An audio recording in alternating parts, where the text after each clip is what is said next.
Russia Ukraine war, crude की बढ़ती कीमतें और उसकी वजह से महंगाई दर बढ़ने की संभावना, साथ ही इंटरेस्ट रेट, इस तरह की खबरों की वजह से एक आम निवेशक आप और मैं परेशान है। जहन में सवाल है कि भाई इन खबरों का हमारे निवेश पर क्या इम्पैक्ट होगा, क्या हमें अपनी निवेश की स्ट्रैटेजी में कोई बदलाव करना चाहिए। इन खबरों की वजह से क्या कुछ सेक्टर्स हैं ऐसे जहां पर कमाई के मौके बन रहे हैं, या फिर कुछ ऐसे सेक्टर्स जहां से हमें दूर रहना चाहिए। जो शेयर बाजार में सीधे निवेश करते हैं उनके जहन में सवाल कि शॉर्ट टर्म स्ट्रैटेजी क्या हो, लॉन्ग टर्म स्ट्रैटेजी क्या हो। तो इन तमाम सवालों के जवाब आपको आज के वीडियो में मिल जाएंगे। बात हो रही है डीएसपी म्यूचुअल फंड के मार्केट स्ट्रैटेजिस्ट और हेड प्रोडक्ट्स साहिल कपूर से। और जरा गौर से सारे जवाब सुनिएगा ताकि आपकी उलझनें दूर हो जाए। ये वीडियो उन सभी दर्शकों और सब्सक्राइबर्स के लिए जिन्होंने हमारे पिछले बी वेल्दी हेल्प लाइव पे हमसे इस खबरों के आसपास जो भी चीजें हो रही हैं उससे जुड़ा सवाल पूछा था और जानना चाहा था कि उन्हें क्या करना चाहिए निवेश के लिए। एक नाम मुझे ध्यान में है, वो है मृण्मय सरकार जी का। तो सरकार साहब, ये वीडियो खासकर आपके लिए भी। तो चलिए सीधे चलते हैं और वो ये पूरी बातचीत सुनते हैं। पहले ये बताएं कि अभी जो हालात है उसको हम 2 सेकंड या 2 मिनट के बाद एड्रेस करते हैं। 2021 के एंड में या फिर 22 की बिगनिंग में सभी लोगों ने, बहुत लोगों ने कहा था, सभी ने नहीं, कि इस साल बाजार में उठापटक बनी रहेगी। जितनी कमाई बीते 2 सालों में हमें देखने को मिली है शायद उतनी कमाई ना हो।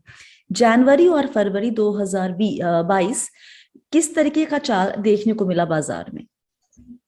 देखिए, रफली अगर आप निफ्टी देखेंगे लास्ट तकरीबन 3 महीने, अगर मैं देखता हूँ मार्च में आ गए हैं, तो कुछ नेट नेट मूव बहुत बड़ा नहीं है। तकरीबन 2%, 1.5 से 2% की गिरावट है 3 महीने में, जो कि बहुत बड़ा नहीं है। लेकिन अगर आप इंटरनल्स देखेंगे तो मार्केट में जो लीडर्स थे, जैसे आईटी है, उसके अंदर एक बड़ा कट आ गया, जो कि बहुत ही अच्छा कर रहा था पिछले 1 साल 2 साल से। आईटी स्टॉक्स जो है वो बहुत अच्छा कर रहे थे। रियल एस्टेट, जो कि एक बहुत बड़ी बुल मार्केट में था लास्ट तकरीबन 2 साल से 1.5 साल से, उसमें एक बड़ी, आई थिंक 10 से 11% की गिरावट आई है। मीडिया स्टॉक्स में, फार्मा के अंदर गिरावट आई है। तो मेरे ख्याल से एक सेक्टर चर्निंग हुआ है अक्रॉस द बोर्ड। और ये सिर्फ इंडिया तक सीमित नहीं था, ये ग्लोबली भी ऐसा हुआ है, बहुत सारे टेक्नोलॉजी स्टॉक्स।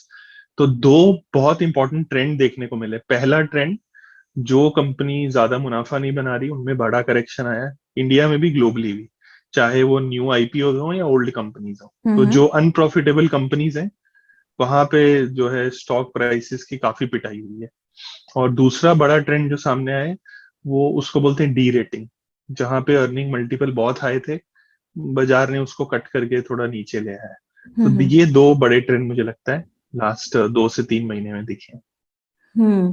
और बीते कुछ दिनों में जो चीजें देखने को मिली हैं, सबसे बड़ी तो उसमें जो इंटरनेशनल सिचुएशन है अभी, रशिया और यूक्रेन का जो टेंशन चल रहा है, वॉर चल रही है, उसको लेके।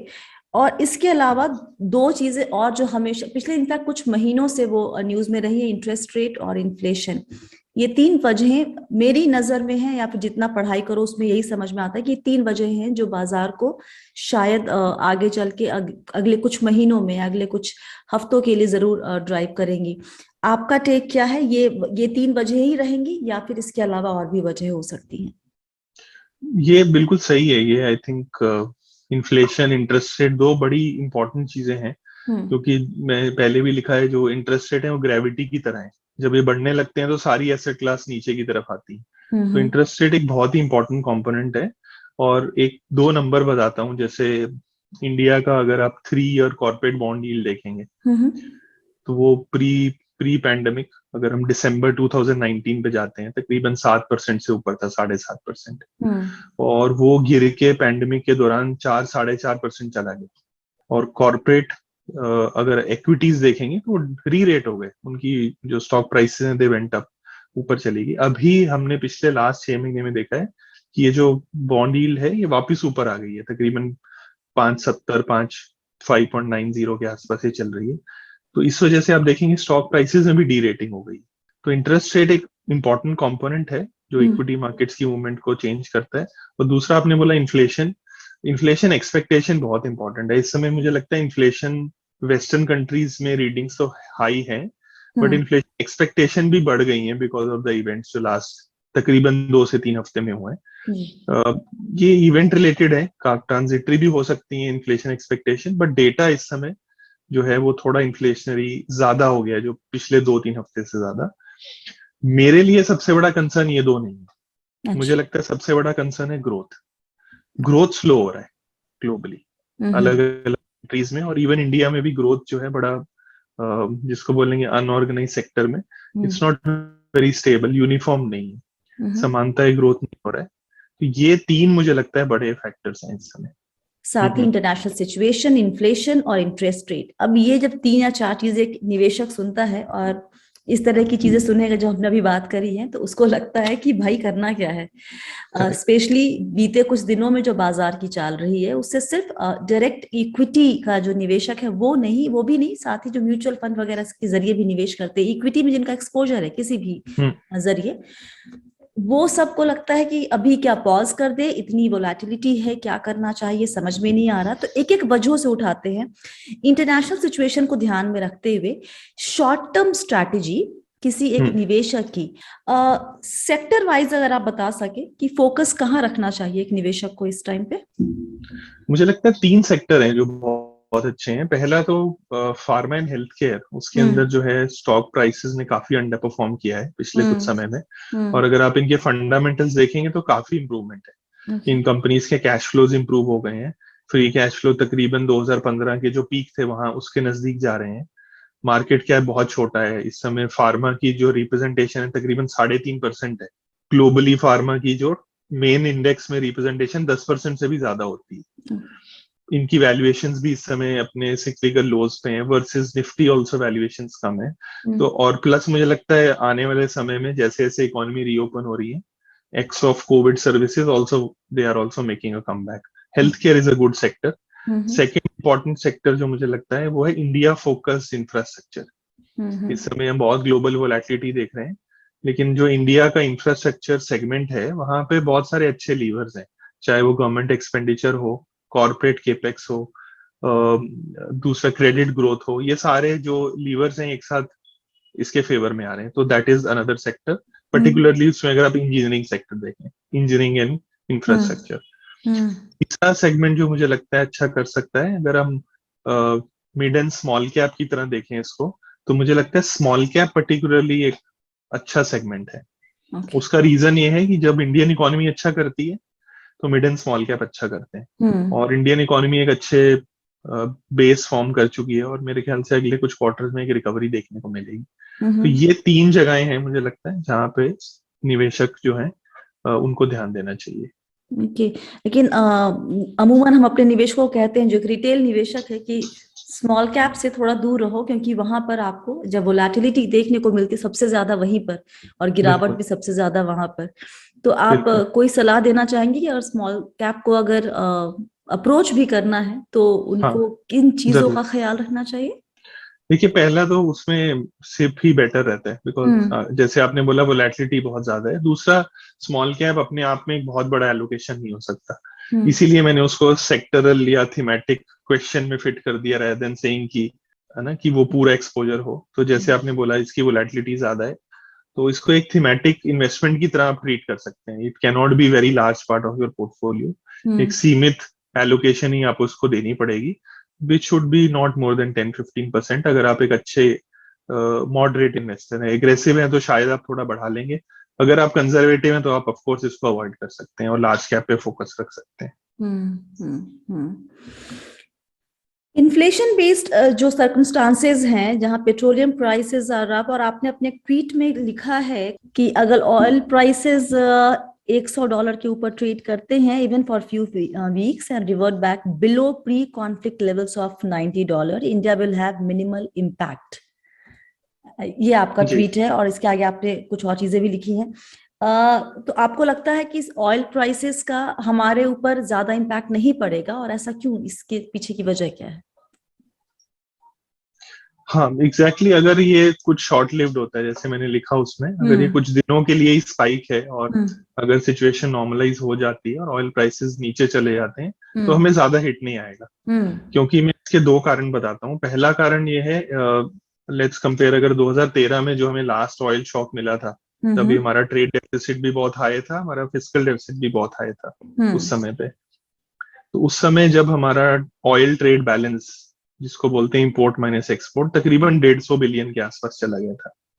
और हमें हिट क्यों मिला? क्योंकि हमारी जीडीपी छोटी थी उस समय, जीडीपी साइज कम था। आज हमारा जीडीपी साइज बड़ा है। सेकेंड, हमारे पास एफएक्स रिजर्व का कुशन है, तकरीबन $635 बिलियन का एफएक्स रिजर्व है, जो कि एक बड़ा नंबर है। तीसरा, हमारे एक्स ऑफ ऑयल मतलब के सर्विसेज एक्सपोर्ट्स बड़े हो गए हैं अभी। पहले वो छोटे थे, अभी 100 बिलियन सरप्लस कर रहे हैं हम सर्विसेज में। तो थोड़ी हमें कवर फायर है, थोड़ा कुशन है जहां पे इन चीजों को हम झेल सकते हैं, जो कि पहले लेट्स से वो कुशन 70 पे खत्म हो जाता था, $70 ऑयल पे। आज वो स्ट्रेच होके तकरीबन 100 पे चला गया। लेकिन इंपॉर्टेंट क्या है कि अगर ऑयल लगातार लेट्स अज्यूम कि $120 के ऊपर ट्रेड होता रहता है 2-3 महीने, 4 महीने, 6 महीने, हमारा बिल बहुत बड़ा हो जाएगा, तो हमें दिक्कत आएगी। और वो दिक्कत जो है, मैंने कुछ I have enumerated some of them कि क्या क्या दिक्कत हो सकती है। तो ये ध्यान में रखना बहुत जरूरी है कि हायर ऑयल प्राइसेस हमारे लिए थोड़ी हानिकारक हैं, लेकिन वो हानिकारक तभी बनती हैं जब वो काफी लंबे समय तक वहां ट्रेड करे। अगर छोटे मोटे स्पाइक आते हैं 1-2 हफ्ते के या 2-3 महीने के, और वो वापस नीचे आ जाता है, तो थोड़ा मिनिमम डैमेज होने के बाद हम बच सकते हैं। It should not hamper our economic growth. और इसे एक इन्वेस्टर कैसे देखे? देखिए, इन्वेस्टर्स को क्या देखना चाहिए कि जब ये जियोपॉलिटिकल सिनेरियो आते हैं तो वोलेटिलिटी बहुत बढ़ जाती है, और ये वोलेटिलिटी दोनों तरफ काम करती है। जैसे ही ऑयल प्राइसेस $20 बढ़े हैं, मैंने कुछ एक एनालिसिस भी लिखा था जहां पे मैंने बताया ये एकदम से 25% ऑयल क्यों बढ़ गया 100 क्रॉस करते ही। उसके बहुत सारे रीजन ऑप्शंस को लेके भी हैं कि ऑयल मार्केट कैसे प्लेस थी उससे पहले। तो जब ये बड़े बड़े इवेंट होते हैं तो इनको ध्यान में रखना बहुत जरूरी है। जैसे मैं आपको 3-4 इवेंट बताता हूँ वेरी क्विकली।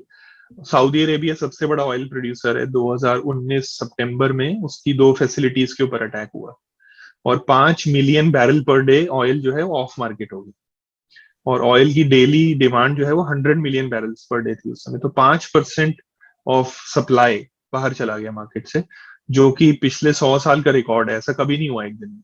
और ऑयल जो है कुछ 5-6 दिन बढ़ा और उसके बाद गिरना शुरू हो गया, क्योंकि उस समय ऑयल अबंडेंट था, जिसको ऑयल ग्लट की बात हो रही थी। इस समय क्या है, ऑयल की सप्लाई प्रॉब्लम है, सप्लाई लिमिटेड है। तो जैसे ही कोई इवेंट आता है जिसकी वजह से सप्लाई में और प्रॉब्लम आ सकता है, ऑयल प्राइसेस स्काई रॉकेट। लेकिन अब देखेंगे धीरे धीरे अगले कुछ महीनों में सप्लाई धीरे धीरे बढ़ता जाएगा। सऊदी अरेबिया सप्लाई बढ़ा रहा है, OPEC members 400,000 barrel per day से। यूएस सप्लाई बढ़ा रहा है, और अगर ये रिजॉल्व हो जाता है जो कॉन्फ्लिक्ट अभी चल रहा है, तो सप्लाई थोड़ी और नॉर्मलाइज हो जाएगी। तो मुझे लगता है कि वो रिस्क थोड़ा कम हो जाएगा। So very important to watch कि सीज फायर कब होता है, ये डीएस्केलेट कब होता है। और दूसरा important to watch is Iran का न्यूक्लियर डील होता है कि नहीं, क्योंकि ईरान अपने आप में एक बहुत बड़ा सप्लायर है। सो ये 2 चीजें देखनी चाहिए, और ये ध्यान में रखना चाहिए कि अगर ये एस्केलेट हुआ तो बाजार में और गिरावट आ सकती है।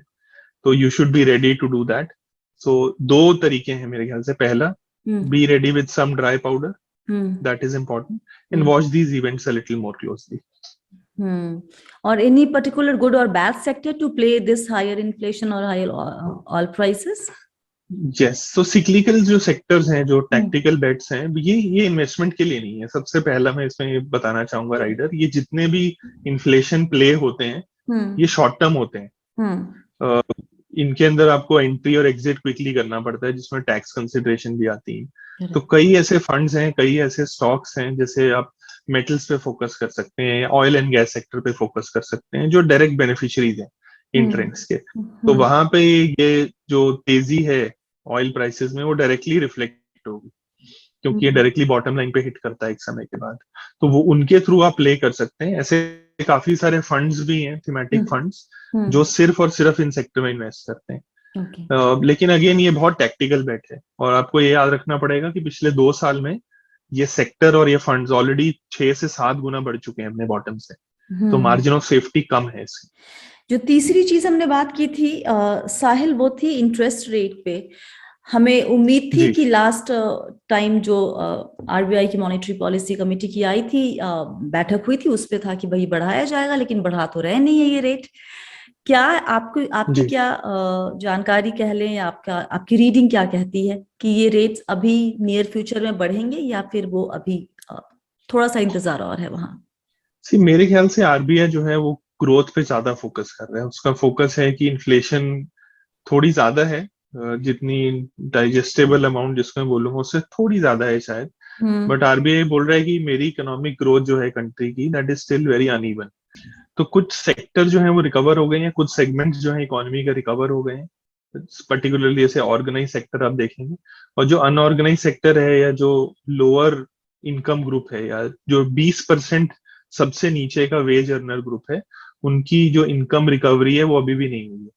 तकरीबन उनकी वेजेस जो है अभी तकरीबन 30% डाउन है पिछले 2 से 3 साल में। हम्म तो ये जो नंबर्स हैं ये रिकवर होने में समय लगता है, और मुझे लगता है आरबीआई वो समय दे रहा है इकोनॉमी को।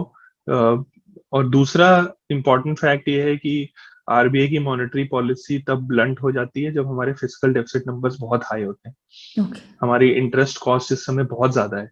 तो अगर आरबीआई ब्रेक्स लगाएगा भी तो गाड़ी रुकेगी नहीं। तो हम्म इससे बेटर है कि ब्रेक्स अभी ना लगाई जाए, हम्म या फिर उनको कैलिब्रेट किया जाए। हम्म तो मुझे लगता है कि आरबीआई शायद और 1 या 2 मीटिंग रुकेगा before it starts to tighten really. But हाँ, उसने अपनी पॉलिसी का फ्लोर बना दिया है, मुझे नहीं लगता अब वो यहाँ से मॉनेटरी पॉलिसी को लूज करेगा। तो may be it will wait for 1 or 2 meeting, तो उसके बाद slowly and steadily it will start normalize. और जो डेट मार्केट में निवेश करते हैं, डेट फंड्स में, जी should they avoid long term debt mutual funds and stick to the short duration और मनी मार्केट और maybe liquid funds? See, हाँ, शॉर्ट टर्म फंड्स जो हैं वो आइडियल हैं इस समय, अगर आपको वोलेटिलिटी नहीं देखना है अपने डेट पोर्टफोलियो में, क्योंकि इंटरेस्ट रेट मूवमेंट अभी भी ऊपर नीचे हो सकता है। बट अगर आप लॉन्ग टर्म फंड्स देख रहे हैं जहाँ पे आपकी यील्ड जो है वो अगर 10 ईयर यील्ड का एग्जांपल लेके चलते हैं, इंडिया जी सेक 10 ईयर यील्ड जो तकरीबन 6.83 6.85 चल रही है अभी, वो कोई बहुत बुरा इंटरेस्ट रेट नहीं है। I think it's a good yield. और यील्ड कर्व हमारा बहुत स्टीप है, मतलब कि अगर आप आरबीआई का रेपो रेट देखेंगे जो 4% है, और 10 ईयर यील्ड देखेंगे जो 6.83 है, बहुत बड़ा गैप है इन दोनों के बीच में। जनरली ये गैप 100 बेसिस पॉइंट से ऊपर नहीं होता है।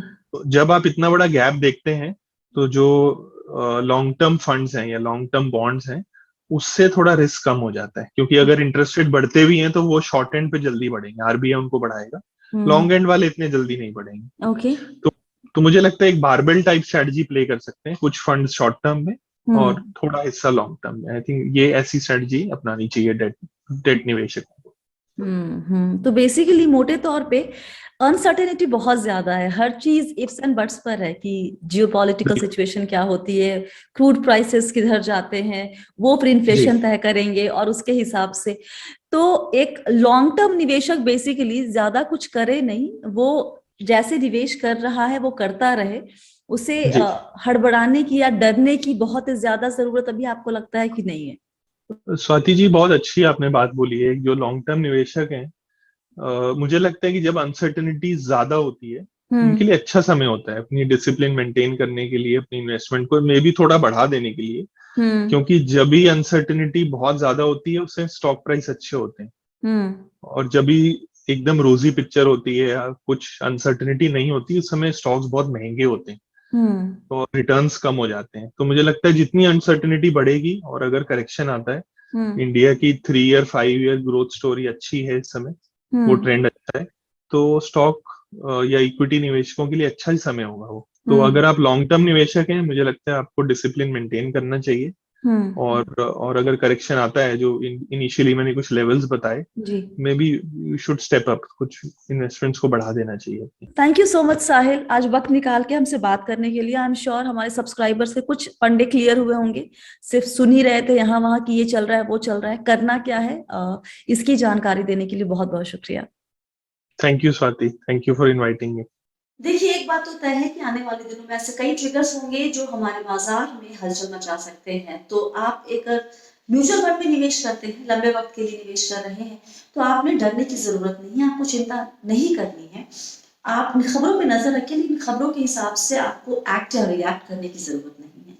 शेयर बाजार में सीधे निवेश करते हैं तो बहुत मौके मिलेंगे आपको शायद अच्छे स्टॉक्स, क्वालिटी स्टॉक्स खरीदने के।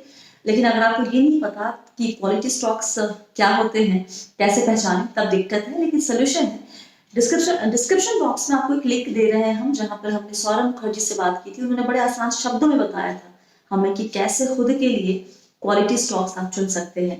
तो वीडियो देखिए और क्लैरिटी लीजिए और उसके बाद निवेश कीजिए। और बस फिलहाल के लिए इतना ही। अगर वीडियो आपको अच्छा लगा है तो लाइक कीजिए। आपको लगता है कि ये चैनल आपको काम की बातें बताता है तो आप सब्सक्राइब कीजिए। एक बात और, शॉर्ट टर्म में पैसे कैसे बनाएं ये हमने आज तक खुद नहीं किया तो आपको बता नहीं सकते, ये गलत होगा मेरे हिसाब से। तो हम लॉन्ग टर्म के निवेशक हैं और वही बातें आपको बताते हैं। फिलहाल के लिए इतना ही। याद रखिए आप हैं मेरे यानी स्वाति के साथ, और हम सब हैं बहुत ही सावधानी और समझदारी के साथ अमीर बनने के सफर पर। Stay blessed, healthy and be well.